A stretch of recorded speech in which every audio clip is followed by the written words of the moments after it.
સુરતમાં વધી રહેલ આપઘાતની ઘટનાઓ વચ્ચે હવે સે નો ટુ સુસાઇડની શરૂઆત કરાઈ છે, જેનાથી આપઘાત કરવા જનારાઓને સમજાવી આપઘાતથી રોકવાનો પ્રયાસ કરાઈ રહ્યો છે। ત્યારે આવા જ એક વ્યક્તિને રાંદેર પોલીસે ઉગાર્યો હતો।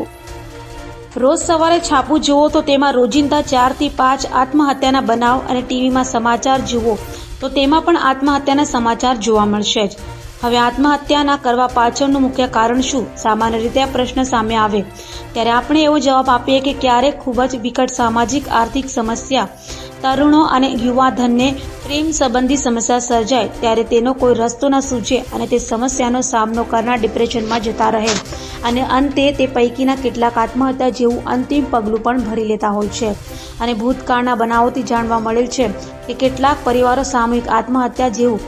આત્યંતિક પગલું પણ ભરતા હોય છે, પરંતુ ખરેખર સામાજિક, આર્થિક કે બીજું કોઈ કારણ આત્મહત્યાના બનાવ માટે જવાબદાર નથી। જવાબદાર હોય છે ફક્ત અને ફક્ત એકલતા। સમસ્યા ગમે તેવી વિકટ હોય, પરંતુ કોઈની જોડે તકલીફ શેર કરશો અને મક્કમ મનોબળ હશે અને મહેનત કરી સમસ્યાથી બહાર આવવાની મનસા હશે તો પરવાળક કોઈને કોઈ માધ્યમથી તમારી મદદમાં આવીને ઊભો રહેશે અને આત્મહત્યાની જગ્યાએ અનેક હકારાત્મક વિકલ્પો ખુલવા લાગશે। રાંદેર પોલીસ સ્ટેશનમાં મકબૂલ મજીદભાઈ કાંગોલિયા આવે છે અને પોલીસ ઇન્સ્પેક્ટરને મળે છે। પ્રથમ નજરે જ ખૂબ જ તકલીફમાં હોવાનું જણાયેલ અને વાત કરતા કરતા આખું શરીર ધ્રુજતું અને હાથ ફફડતા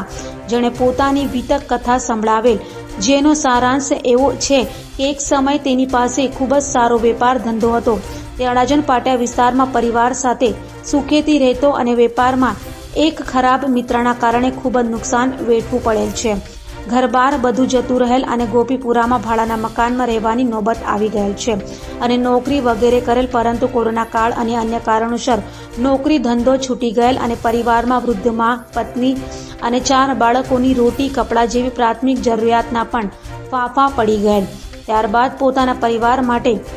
કાંઈ કરી શકે તેવી સ્થિતિ ન રહેલ અને મોટી દીકરી પરણવાની ઉંમરની થતાં જ સમાજની રીતે લગ્ન કરાવેલ, જેમાં ઘરમાં જે પણ કાંઈ બચત કે દર દાગીના હતું તે બધું વેચી કરીને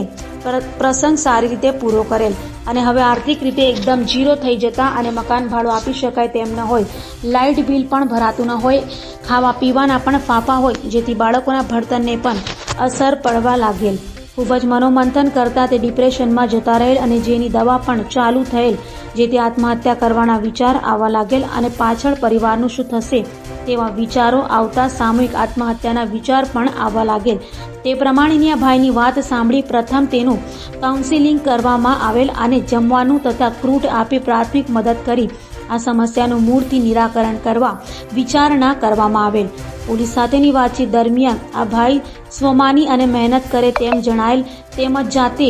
મહેનત કરી રોજગારી મેળવવા શું સ્કિલ વાપરી શકે તેમ છે અને સહેલાઈથી રોજગારીના માર્ગે ચડી જાય અને પોલીસ તરફથી તે અનુસંધાને શું મદદ કરી શકાય તે જાણવા માટે મહેનત કરવામાં આવેલ। સાથે સાથે તે કોઈ ખોટો માણસ તો નથી ને અને કોઈ અવળા રસ્તે તો નથી ને તે જાણવા પાછળ તપાસ હાથ ધરવામાં આવેલ। એકંદરે તેની રજૂઆત સાચી જણાતા પોલીસ ઇનશ્રી એ તેમના ઉપરી અધિકારશ્રી એવા નાયબ પોલીસ કમિશનર CRP બારોટ સાહેબ ઝોન 5 સુરત શહેર તથા મદદનીશ પોલીસ કમિશનર શ્રી કે ડિવિઝન BM ચૌધરી સાહેબ સુરત શહેર સાથે ચર્ચા કરી તેઓના માર્ગદર્શન મુજબ તે ભાઈને મદદ કરવાનું નક્કી કરવામાં આવેલ અને રાંદેર સ્થિત સામાજિક સંસ્થા લેટ યુનુસ લતીફ ઓરાવાલા ફાઉન્ડેશનમાં શ્રી જુનેદ ઓરાવાલાની મદદ પણ લેવામાં આવેલ। કાઉન્સેલિંગ દરમિયાન જાણવા મળેલ છે કે તેઓ ઓટો રિક્ષાનું લાયસન્સ ધરાવે છે અને ભૂતકાળમાં કોઈ લોન લીધેલ નથી, જેથી તેઓને નવી પેસેન્જર ઓટો રિક્ષા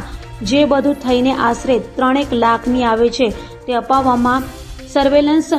કોસી અને તેમની ટીમને કામે લગાડી તાત્કાલિક લોન થાય તેવી કાર્યવાહી કરવામાં આવેલ અને અહીં નાની મોટી કેટલીક સમસ્યા આવેલ અને ડાઉન પેમેન્ટ 4 મહિનાનું બાકી, લાઇટ બિલ તથા બીજી જરૂરિયાતો મળી જે આર્થિક જરૂરિયાત ઊભી થતી હતી તે આ મકબૂલભાઈ કોઈ કાળે એફોર્ડ કરી શકે તેમ હતા નહીં। અહીં ઓરાવાલા ટ્રસ્ટ તથા પોલીસે મદદમાં આવી તેઓની તમામ જરૂરિયાત પૂર્ણ કરી તાત્કાલિક લોનની કાર્યવાહી કરી મકબૂલભાઈની માલિકીની ઓટો રિક્ષા અપાવી તેમને સમાજના પ્રવાહમાં ઢાળવાનો સફળ પ્રયત્ન કર્યું હતું।